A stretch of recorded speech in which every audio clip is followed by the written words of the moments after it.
Gold trusted gold buyers. మీరు తాకట్టు పెట్టిన బంగారాన్ని విడిపించి ఈ రోజు ఉన్న మార్కెట్ ధరకు కొనబడును.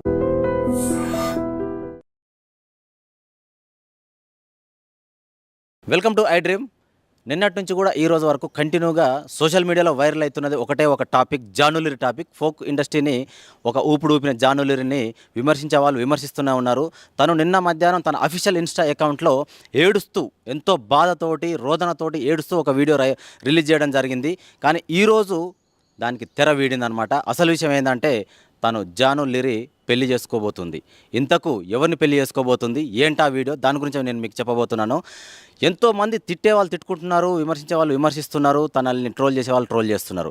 కానీ ఇప్పుడు నేను చెప్పబోయే విషయం మీరు విన్న తర్వాత ట్రోల్ చేయడానికి, కామెంట్లు పెట్టడానికి, విమర్శించడానికి అవకాశం లేకుండా పోతుంది.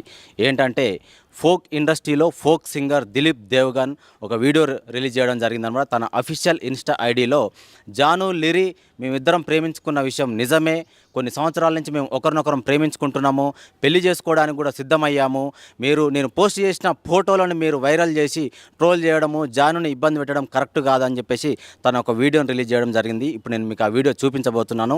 మెయిన్గా ఏంటంటే వాళ్ళ ఇంట్లో పెద్దలు ఒప్పుకున్నారు, మా ఇంట్లో కూడా మా అమ్మ నాన్న ఒప్పుకున్నారు, మీరు ట్రోల్ చేయడం మానుకోండి, తన వ్యక్తిగత జీవితంలోకి మాత్రం తొంగి చూడకండి అని చెప్తున్నారు. ఆ వీడియో నేనైతే మీకు ఇప్పుడు చూపించబోతున్నాను, ఒక్కసారి మీరు చూడండి. అందరికి నమస్కారం, నేను మీ సింగర్ దిలీప్ దేవ్గన్. ముందుగా నా పాటలను ఆదరించి నన్ను ఈ స్థాయిలో నిలబెట్టినటువంటి ప్రేక్షక దేవుళ్ళకి మరియు మీడియా మిత్రులందరికీ నమస్కారం అండి. నేను రీసెంట్గా ఏదైతే పోస్ట్ చేసినటువంటి ఒక ఫోటోని విపరీతంగా ట్రోల్ చేస్తున్నారు. అవునండి, నిజమే. నేను జాను త్వరలోనే పెళ్లి చేసుకోబోతున్నాము. మేము ఇష్టపడ్డాం, కలిసి బతకాలనుకుంటున్నాము. మేము ఎట్లాంటి తప్పు చేయలేదండి, మేము కలిసి బతకాలనుకుంటున్నాం అంతే. అండ్ మా ఇంట్లో ఒప్పుకున్నారు, మేము వాళ్ళ ఇంట్లో ఒప్పుకున్నారు. మేము చాలా ఇష్టపూర్వకంగానే మేము పెళ్లి చేసుకోబోతున్నాము. చూశారు కదా దిలీప్ దేవ్గన్ మాటలు. జానులిరికి నాకు మధ్య ప్రేమ అనేది ఉంది, వ్యక్తిగతంగా మేము ఎలాంటి పొరపాట్లు చేయలేదు, ఒకరినొకరం ఇష్టంతో పెళ్లి చేసుకోబోతున్నాము, తన బిడ్డకు నేను తండ్రిని కాబోతున్నాను, మా అమ్మ నాన్నను ఒప్పించుకున్నాను, వాళ్ళ అమ్మ నాన్నను కూడా ఒప్పించానని చెప్పి చెప్తున్నారు. కానీ నెగిటివ్గా ట్రోల్ చేసే వాళ్ళకు మాత్రం నేను ఒక్క తీరుగా చెప్తున్నాను, మీరు దయచేసి మా ఇద్దరి విషయంలో మాత్రం జోక్యం చేసుకోకండి.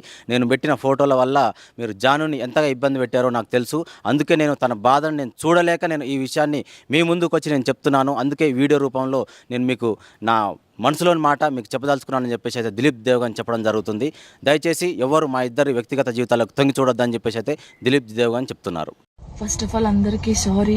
నేనేదైతే నిన్న వీడియో చేసినో దానివల్ల చాలామంది బాధపడ్డారు, చాలామంది రియాక్ట్ అయ్యారు, చాలామంది సపోర్ట్ చేశారు. సపోర్ట్ చేసిన ప్రతి ఒక్కరికి థ్యాంక్ యూ సో మచ్.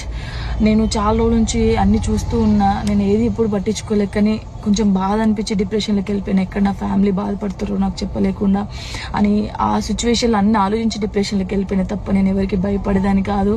భయపడితే ఈ స్టేజ్లో నేను ఉండేదాన్ని కాదు. నేను చాలా స్ట్రాంగ్ గర్ల్ని, మీ అందరికీ తెలుసు. ఇంకో విషయం, పెళ్లి గురించి అందరూ అవును, నా పెళ్లి వల్ల మీకు ఏమైనా నష్టం ఉందా? లేదు కదా. నేను కొత్త లైఫ్ స్టార్ట్ చేయబోతున్నాను. నా కొడుకు నేను చాలా సంతోషంగా ఉండే, ఆ సంతోషంతోనే మీకు ఆన్సర్ నేను చెప్తా. నిన్న చేసిన వీడియోలు కూడా కొంతమంది మంచి తీసుకున్నారు, కొంతమంది చెడు తీసుకున్నారు. అది ఆగదు ఎప్పటికైనా ట్రోలింగ్స్ అనేది. నాకు అది అర్థమైంది. నేను దాన్ని పట్టించుకోవాల్సిన అవసరం నాకు లేదు. నా లైఫ్లో నేను చాలా స్ట్రాంగ్ ఉంటా, ఇంకా ముందుకు వెళ్తూనే ఉంటా. 2 తెలుగు రాష్ట్రాల్లో జానులిరి అంటే తెలియని వ్యక్తి ఉండడేమో. ఎందుకంటే ఢీ టైటిల్ విన్నర్ తను. ఫోక్ స్టార్గా తన కెరియర్ని స్టార్ట్ చేసి ఢీ కంటెస్టెంట్గా తను పార్టిసిపేట్ చేసి టైటిల్ విన్నర్ని కొట్టిన జానులిరి నిన్న ఏం జరిగిందో తెలియదు, కామెంట్లకు తను స్పందించింది. చాలా సంవత్సరాల నుంచి ఫోక్ ఇండస్ట్రీలో దాదాపుగా 1500 పాటలకు పైగా తను సాంగ్స్లో హీరోయిన్గా నటించింది. ఎన్నో కామెంట్స్ వస్తూనే ఉన్నాయి. తన వ్యక్తిగత జీవితంలోకి ఎందుకు ఈ పబ్లిక్ అనే వాళ్ళు తొంగి చూస్తున్నారని చెప్పేసి నిన్న చాలా ఎమోషనల్ అవుతూ ఒక వీడియో రిలీజ్ చేయడం జరిగింది. తన అఫీషియల్ ఇన్స్టా అకౌంట్లో ఏడుస్తూ దాదాపుగా 6.5 నిమిషాల వీడియోని రిలీజ్ చేయడం జరిగింది. ఏం జరిగిందంటే, నేను ఎవరితో మాట్లాడినా కూడా నన్ను అపార్థం చేసుకుంటున్నారు, ఎవరితోని నేను కలిసి బయట తిరిగినా కూడా నాకు పిచ్చిగా థంబ్నెయిల్స్ పెడుతూ ఉన్నారు, పిచ్చిగా మాటలు కూస్తూ ఉన్నారు, నా వ్యక్తిగత జీవితంలోకి తొంగి చూస్తున్నారు, నాకు ఎదిగిన ఒక కొడుకు ఉన్నాడు, మీరు అలా కామెంట్లు పెట్టడం వల్ల ఏమొస్తుంది మీకు, మీరు కూడా నా కొడుకు ఒక తల్లి ఇలా చేస్తుందా అని చెప్పి కామెంట్లు చదివి బాధపడతాడు కదా, అలాగే కామెంట్లు పెట్టే వాళ్ళు కూడా మీరు ఒక తల్లికి కొడుకే కదా అని చెప్పేసి తను ఏడుస్తూ తన బాధని చెప్పుకున్న విషయం అయితే 2 తెలుగు రాష్ట్రాల్లో సంచలనంగా మారింది. తన బాధ ఎంతగా ఉందంటే ఇన్స్టాలో రీల్ చూసిన తర్వాత కూడా మళ్ళీ కామెంట్స్ ఏ విధంగా ఉన్నాయంటే, నువ్వు బాధలో కూడా హెయిర్ స్టైల్ని అంత బాగా ఎందుకు మెయింటైన్ చేస్తున్నావు, అలాగే నువ్వు ఫిల్టర్ని ఎందుకు పెట్టాల్సి వస్తుంది, ఇన్స్టాగ్రామ్లో ఫిల్టర్ని పెట్టి మరి నీ బాధని చెప్పుకోవాలన్నా అమ్మ అని చెప్పి ఈ విధంగా కూడా తన బాధని ఏడుస్తూ 6 నిమిషాల వీడియో రిలీజ్ చేసినప్పటికీ ఇప్పటి కూడా కొంతమంది నెగిటివ్ కామెంట్స్ ఎలా పెడుతున్నారంటే, నీకు అసలు నువ్వు చేయాలని చేసుకున్నావు, నీకు చాలా ఓవర్ అయిపోయింది, ఫోక్ ఇండస్ట్రీలో నువ్వు ఎంతమందితో రిలేషన్షిప్ మెయింటైన్ చేశావు, హస్బెండ్ లేకుండా నువ్వు జీవితం ఇంత మంచిగా ఎలా లీడ్ చేయగలుగుతున్నావు, నీకు ఎక్కడి నుంచి డబ్బులు వస్తున్నాయి, నువ్వు డీ వెళ్ళక ముందు నీ దగ్గర కార్ లేదు, నువ్వు ఆటోలో వెళ్ళేదానివి, క్యాబ్లో వెళ్ళేదానివి, అలాంటిది ఇవాళ నువ్వు సొంత కార్లో కూర్చొని తిరిగేంత అన్ని లక్షలు పెట్టి కార్ తీసుకునే పరిస్థితి నీకు ఎక్కడి నుంచి వచ్చింది, ఎవరు నీకు బ్యాక్గ్రౌండ్లో నడిపిస్తున్నారు, భర్త లేకుండా ఫినాన్షియల్ స్టేటస్ నీకు ఎట్లా మారిందని చెప్పేసి ఈ విధంగా కామెంట్లు ఇప్పటికి పెడుతున్నారని చెప్పేసి తనైతే చెప్పడం జరుగుతుంది. ఏదేమైనప్పటికీ ఒక్క విధంగా మనం ఆలోచిస్తే కనుక జానులిరి అనే కాదు, సొసైటీలో ఒక ఆడకూతురిని మనము మన అక్క మన చెల్లి అనుకుంటే కనుక ఒక నెగిటివ్ కామెంట్ పెట్టే ముందు మన తోడబుట్టిన రక్తం పంచుకొని పుట్టిన ఒక తోబుట్టు అనుకుంటే కనుక ఎవరం కూడా మనం అలాంటి కామెంట్లు పెట్టే సాహసం అయితే ఎవరం చేయం. ఎందుకంటే మన తల్లిని రోడ్డెంబట పోతుంటే ఒక మాట అనాలంటే ఒక వ్యక్తి తల్లి కదా అని చెప్పేసి భావించిన వాడైతే దుర్బుద్ధి తనకు పుట్టదు. ఎవరి తల్లి అయితే నాకేంది అనుకుంటే మాత్రమే అలాంటి దురాలోచనలు పుడుతుంది. నిజంగా ఒక తల్లికి నిజమైన ఒక బిడ్డగా తల్లిదండ్రి పెంపకంలో మంచిగా పెరిగిన వాళ్ళైతే ఇలా పెట్టరని చెప్పేసి తను స్పష్టంగా మాట్లాడింది. తన ఏడుపు వెనుక కూడా ఎంతో బాధ ఉందన్నట్టు క్లియర్గా అర్థమవుతుంది. ఏదేమైనప్పటికీ తన మాటల వెనుక అయితే నిజంగా జెన్యూనిటీ కనబడుతుంది. అయినా కూడా కామెంట్లు మాత్రం తన ఏడుపుని కూడా మళ్ళీ వాళ్ళకు అనుగుణంగా మలుచుకొని తనని ఇంకా స్పందిస్తూ తనని ఇంకా వేధించే కార్యక్రమం అయితే చేపట్టుకున్నారు. దీనికోసం స్పెషల్గా కొంతమంది మాకు ఇదే పని, వేరే డ్యూటీ అంటూ ఏముండదు, మాకు స్పెషల్గా మేము పొద్దున్న లేస్తే సాయంత్రం వరకు ఎవరెవరు ఎదుగుతున్నారు, ఎలా డెవలప్ అవుతున్నారు, వాళ్ళ ఫినాన్షియల్ స్టేటస్ ఎక్కడుంది, ప్రజెంట్ ఎక్కడి వరకు వాళ్ళ స్టేటస్ వచ్చింది అని కనిపెట్టుకొని వాళ్ళ కామెంట్లు పెట్టే డ్యూటీ ఒకటి పెట్టుకున్నారేమో అనే విధంగా మనకు కనబడుతుంది. నిజంగా తను ఫిల్టర్ పెట్టిందా, లేకపోతే హెయిర్ స్టైల్ స్ట్రైటింగ్ చేసుకుందా, కార్లో కూర్చొని మాట్లాడిందా అనేది కాదు, తను ఏం చెప్పింది అనేది మాత్రం మనం గుర్తించాలి. ఒక బాధ్యత గల భారతీయ పౌరునిగా ఒక ఆడది అర్ధరాత్రి నడిచినప్పుడే స్వాతంత్రం వచ్చిందని మనం మన పుస్తకాల్లో చిన్నప్పటి నుంచి చదువుకుంటూనే ఉన్నాం. ఇప్పుడు కూడా అందరికి తెలిసిన విషయమే. అయినప్పటికీ డే టైంలో ఒక షూటింగ్కి వెళ్ళి ఇంటికి వస్తుంటే కూడా ఎన్నో అవమానాలు పొందుతుంది ఒక ఆడది. సినిమాల్లో కానీ, ఫోక్ ఇండస్ట్రీలో కానీ, ఇన్స్టా ఇన్ఫ్లుయెన్సర్స్ కానీ వాళ్ళ పనులలో వాళ్ళ వృత్తులలో ఏ పనులు చేసుకుంటూ వాళ్ళ ఎదుగుదలను చూయించుకుంటూ ఒక మంచి పేరు ప్రఖ్యాతులు సంపాదించుకునే తరుణంలో మాత్రం ఈ ఎవరైతే నెగిటివ్ కామెంట్స్ పెడుతూ ఉంటారో వాళ్ళని దిగజార్చే కార్యక్రమం మీద స్పెషల్గా వాళ్ళ అదొక జాబు, నాకు ఈ జాబు ఒక ప్రైవేట్ జాబ్, ఇది నాకు ఒకరు ఈ జాబ్ అరేంజ్ చేశారు, నేను దీన్ని ఉదయం నుంచి సాయంత్రం వరకు ఈ కామెంట్లు పెడితే నాకు ఇంత శాలరీ వస్తుందని కంకణం కట్టుకొని మరి కామెంట్లు పెడుతున్నట్టు అనిపిస్తుంది. కానీ తన మాటల్లో నిజాయితీ ఉంది. తను కార్లో తీసిందా, ఫిల్టర్లు పెట్టుకుందా అనేది పక్కన పెడితే తన బాధను వెళ్ళగక్కుంది. తన గతంలో ఫోక్ ఇండస్ట్రీలో ఎవరెవరితో క్లోజ్గా ఉందో అలాంటి ఫోటోలు సోషల్ మీడియాలో పెట్టి వాళ్ళతో ఇలా రొమాన్స్ చేసింది, వాళ్ళతో ఇలా డేటింగ్ చేసింది, వాళ్ళతో ఇలా తిరగడం వల్ల తనకు డబ్బులు అనేవి సమకూరినాయి. ఒకప్పుడు తను రెంట్కు ఉండేది, ఒకప్పుడు కిరాయి ఆటోలలో తిరుగుతూ ఉండేది, ఇవాళ ఓన్ కార్లో ఓన్ ఫ్లాట్లో ఉండే పొజిషన్కి ఎలా వచ్చిందని చెప్పేసి గతంలో అవి షూట్ పిక్స్ యాక్చువల్గా బాగా అబ్జర్వ్ చేస్తే కనుక షూట్ లొకేషన్స్లో సెల్ఫీలు దిగుతూ ఉంటాము. కొంతమంది ఏంటంటే మేకింగ్ వీడియో తీస్తూ ఉంటారు, మేకింగ్ స్టిల్స్ తీస్తూ ఉంటారు అనమాట. అలాంటి పిక్స్ అనేవి బయటికి ఎక్కడి నుంచి వచ్చాయో తెలియదు. కానీ ఎవరైతే ఈ నెగిటివ్ కామెంట్స్ పెడతారో అలాంటి ఫోటోలను వాళ్ళు పట్టుకొని థంబ్నెయిల్ పెట్టి ఇతనితో సంబంధం ఉంది. కొంతమంది సింగర్స్ ఉన్నారు, అందులో ఫోక్ ఇండస్ట్రీ సింగర్స్ ఉన్నారు, ఫోక్ ఇండస్ట్రీ హీరోస్ ఉన్నారు, వాళ్ళతో దిగిన స్టిల్స్ని బయటికి తీసుకొచ్చి ఇతనితోటి జాను అనేదే కాదు, గతంలో పెద్ద పెద్ద హీరోయిన్ల మీద కూడా ఇలాంటి ఎలిగేషన్స్ వచ్చినాయి. ఏదేమైనప్పటికీ మనం పెట్టే కామెంట్ ద్వారా ఒక ప్రాణం విలువ, కామెంట్ అనేది ప్రాణాలు తీసుకునేంత వరకు తీసుకొస్తుంది. తను రీసెంట్గా ఇచ్చిన ఇంటర్వ్యూలలో కూడా 2-3 ఇంటర్వ్యూలు రీసెంట్గా ఇచ్చిన తను, అందులో కూడా నేను ఎలాంటి కామెంట్లకు నేను స్పందించను, ఎందుకంటే దాని ద్వారా మనం ముందుకెళ్ళలేము, నేను స్పందించుకుంటూ ఉంటే నా కొడుకు నేను చూసుకోలేను, మా అమ్మ నాన్న నేను చూసుకోలేను, నా జీవితంలో నేను ముందుకు నడవలేను, అనుకునే వాళ్ళు అనుకుంటూనే పోతూనే ఉంటారు, రోడ్డు వెంట వెళ్తున్నప్పుడు కుక్కలు మురుతున్నాయని ఎన్ని కుక్కలకు నేను రాళ్ళు విసరాలి అని చెప్పి తను ధైర్యంగా చెప్పింది.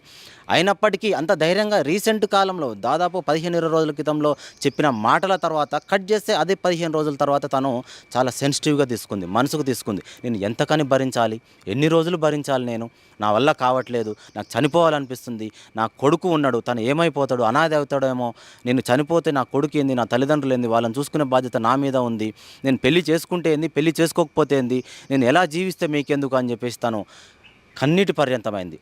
ఒక విధంగా చెప్పాలంటే మన ఇంట్లో మన అక్కో మన చెల్లో ఒక ఎగ్జామ్ ఫెయిల్ అయితేనే తను ఇంట్లో ఒంటరిగా కూర్చుంటే భయపడతాం.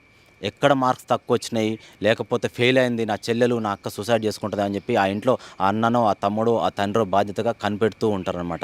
ఎందుకంటే ఈ రోజుల్లో చాలా సెన్సిటివ్ మ్యాటర్. ఎగ్జామ్ ఫెయిల్ అయితేనే మనం సూసైడ్ వరకు తీసుకునే ఈ రోజుల్లో, అలాంటిది నువ్వు ఆన్తో తిరుగుతున్నావు, వీనితో తిరుగుతున్నావు, నీకు వాళ్ళతో ఎఫ్ఐఆర్ ఉంది, వీళ్ళతో ఎఫ్ఐఆర్ ఉంది, నువ్వు కార్లలో తిరుగుతున్నావు, నీకు ఫిల్టర్లు అవసరమా, నువ్వు డేటింగ్ చేస్తున్నావు, నీకు ఇంత ఫినాన్షియల్ స్టేటస్ ఎక్కడదని చెప్పేసి ఇలా నెగిటివ్ కామెంట్లు పెడితే మనకేమొస్తుంది? ఒక్కసారి ఆలోచించే బాధ్యత కూడా మన మీద ఉంది. ఎంతైనా జాను చెప్పింది మాత్రం జెన్యున్గా తను ఏడుపుని కూడా మనము దాన్ని మనము మైనస్గా చేసి చూపించకూడదు. తను ఎంత కడుపు రోదనకు తను ఆలోచిస్తే తన కడుపులోని మాటలు అంతగా వస్తాయి. ఒకసారి మనం కూడా ఆలోచించాలి మిత్రులారా. నెగిటివ్ చేయాలనుకుంటే చివరికి మన జీవితం కూడా ఏదో ఒక రోజు నెగిటివిటీ అయింది. మనం ఒకరిని తన్నాలని చూస్తే కనుక మనల్ని తన్నాలనుకునే వాళ్ళు మన వెనక రెడీగా ఉంటారు. నేను ఒక జానుని దృష్టిలో పెట్టుకొని మీ అందరికీ నేను ఇది చెప్పట్లేను. ఎందుకంటే మనం first of all human psychology, human mentality ప్రకారం మనం ఎదుటి మనిషికి రెస్పెక్ట్ ఇవ్వడం మన ధర్మం. కాబట్టి జానులనే కాదు, ఏ ఆడపిల్లనైనా సరే, ముఖ్యంగా ఎదుగుతున్న ఆడపిల్లలకు ఎంకరేజ్ చేయకపోయినా పర్లేదు కానీ డిస్కరేజ్ చేసే ప్రయత్నం మాత్రం ఎప్పటికీ చేయొద్దు. మనము చప్పట్లు కొట్టకున్నా పర్లేదు కానీ విమర్శలు మాత్రం ఎప్పుడు ఇవ్వకూడదు. ఎందుకంటే ఎదుగుదలకు ఒక చిరునవ్వు లాంటిది చప్పట్లు అంటారు. చప్పట్లు కొడితేనే ఎంకరేజ్ చేసినట్టు ఉంటుంది అంటారు. ఆడపిల్లని మనము ఎంతగా ఇబ్బంది పెట్టినా కూడా దానివల్ల మనకు వచ్చేది ఏముండదు. కామెంట్ పెడితే ఖర్చు లేదు కదా, డేటా కూడా పెద్దగా అయిపోదు కదా, జస్ట్ 1 KB అయిద్దాం ఒక కామెంట్ పెడితే, దానివల్ల నాకు వచ్చే నష్టం ఏం లేదు అని చెప్పేసి ఇలా సిల్లీగా ఆలోచించి మాత్రం నెగిటివ్ కామెంట్స్ పెట్టకండి. జానులీరి చెప్పింది అక్షరాల సత్యము. తను దాదాపు 1500లకు పైగా తనైతే ఫోక్ సాంగ్స్ చేసింది. చాలా హార్డ్ వర్క్ చేసింది, డెడికేషన్తో చేసింది. కొంతమంది ఏంటంటే నీకు మాట్లాడడం రాదు, నువ్వు రోడ్గా మాట్లాడుతూ ఉంటావు, చాలా ర్యాష్గా మాట్లాడుతూ ఉంటావు, నువ్వు రెస్పెక్ట్ ఇవ్వవు, కామన్ పీపుల్ని ఏదో చిన్న చూపు చూసినట్టు చూస్తావు, నువ్వు ఎక్కడి నుంచి ఇక్కడి వరకు ఈ స్టేజ్కి వచ్చినావు, గ్రౌండ్ లెవెల్ నుంచి పేద కుటుంబాలు పుట్టి ఇవాళ నువ్వు కార్లో తిరిగే స్థాయికి వచ్చినావు, అలాంటిది నీ ప్రవర్తన మార్చుకో అని చెప్పేసి ఇలా అంటున్న వాళ్ళు కూడా ఉన్నారు. తను ఎక్కడి నుంచి వచ్చింది, ఎక్కడి వరకు చేరుకుంది తనకు తెలుసు. తన వల్ల ఎవరికైనా నష్టం అవుతుంది అంటే కనుక స్పందించడంలో తప్పులేదు. తన వల్ల ఎవరైనా లాస్ అయ్యారు, లేకపోతే ఒక కుటుంబం రోడ్డు పాలు అయింది అంటే కనుక వాళ్ళు వచ్చి లీగల్గా యాక్షన్ తీసుకుంటే బాగుంటుంది. కానీ ఖర్చు అయ్యే పని లేదు కదా, మనకు ఎవరు ట్యాక్స్ వేస్తలేరు కదా, మన మీద ఎవరు యాక్షన్ తీసుకోవట్లేరు కదా అని ఒక కామన్గా జస్ట్ 10 సెకండ్స్లో కామెంట్ పెడితే అయిపోద్ది అని చెప్పేసి మనం ఇలాంటి స్పందించొద్దు. కుదిరితే మనం సపోర్ట్ ఇద్దాం కానీ డిస్కరేజ్ చేసి మాత్రం ఒకరు ప్రాణాలు తీసుకునేంత వరకు మనం తీసుకురావద్దా అని చెప్పేసి నేనైతే చెప్పుకుంటున్నాను. నిజంగా ప్రస్తుతం ఉన్నటువంటి సమాజం దేనికి ప్రయారిటీ ఇస్తుంది? ఆర్థిక సంబంధాల చుట్టూ మాత్రమే తిరుగుతోంది. మళ్ళీ ఎన్నికలంగానే చాలా విరక్తి కలుగుతాను. మంచి అనిపిస్తుంది కదా, లేడీస్ కూడా ఛాలెంజింగ్ జాబ్స్ చేసినప్పుడు చాలా బాగుంటది. ట్రాఫిక్ అసిస్టెంట్స్ గా నియమించిన ట్రాన్స్జెండర్స్ అందరితో సాల్యూట్ చేయించుకుంటున్నారు. ఫుడ్ డెలివరీ ఇవ్వటానికి వెళ్ళినటువంటి డెలివరీ బాయ్ అనిల్ పై కళ్ళ ముందు